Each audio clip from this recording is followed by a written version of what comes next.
It was the summer of 1996 when the city of Lagos was gripped by fear, and the streets of Ikurutu, a district known for its bustling market and lively community, turned eerie silent at night. A series of brutal murders began to plague the area, and whispers of witchcraft and dark magic sprayed through the alleys like wildfire. What was once a peaceful community became a place of dread as neighbors locked their doors and windows by dusk, praying they wouldn't become the next victim. The murders were always the same. The bodies were found abandoned in isolated areas, and each victim showed signs of extreme mutilation. The police had no leads, no motives, and most chilling of all, no explanations. The victims were mostly women and children, some of whom had been abducted right from their homes. Neighbors reported seeing strange figures lurking around the street at night, but no one dared to speak for the fear of becoming a target themselves. It was one night when a 12-year-old Sheye, an inquisitive and brave boy, overheard his mother speaking harsh tones to a neighbor. The words that pierced the air made his blood run cold. "She's a witch," the neighbor whispered. They said she's been involved in the deaths, she and her cult. They take the lives of innocents to gain power.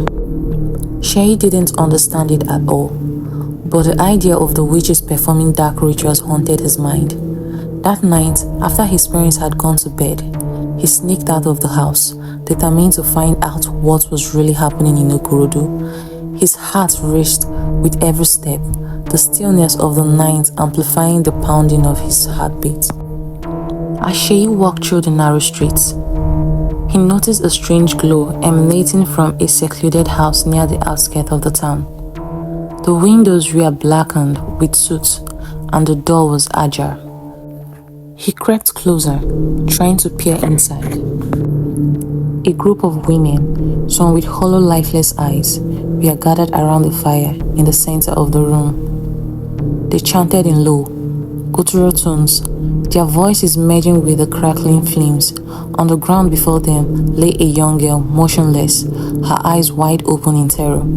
The women placed their hands on her body, whispering incantations as they prepared for ritual. Sheye wanted to run, but his feet were frozen to the ground. The words they spoke weren't in any language he recognized, and the sight of the girl's vacant eyes haunted him. The ritual seems to last forever, the flames growing higher, casting an eerie glow on the walls. Suddenly, one of the women turned and caught sight of Sheye standing in the shadows. Before he could react, a piercing scream rang out, and the flames flared violently. The witch raised her hand, and in a split second, Sheye felt an invisible force pushed him backward, slamming him into the wall. His vision blurred, and for the moment, he thought he would lose consciousness. When he opened his eyes again, he was lying in the street outside the house, gasping for air. The chant had stopped, and the glowing lights from the house had vanished. He scrambled to his feet, his mind racing. He ran back home trembling, but not before he swore to never speak of what he had seen. The next morning, the police discovered another body. This time, it was that of a young woman, found in a nearby field. The manner of her death was eerily similar to others, mutilated and drained of life. People in the community began to panic, and rumors of witchcraft escalated. Sheye's silence about the night's events kept him safe, but it also haunted him, knowing that what he had witnessed was just the tip of a dark, twisted truth. Over the following weeks, more deaths occurred. People began to accuse their neighbors, turning on each other in fear and suspicion. Some pointed fingers at women who lived on the outskirts of Ikurutu, claiming they were members of the witchcraft cult.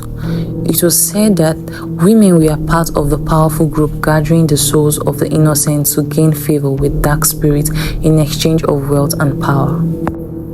The police tried to investigate, but fear had gripped the community and no one was willing to speak out.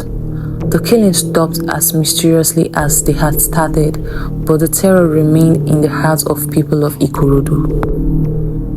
To this day, the truth of the murders remain unknown, and the rumors of witchcraft continue to haunt the streets of Ikurutu. The once lively district is now whispered about in hushed tones, as people still recall the strange disappearance and unexplained death of 1996.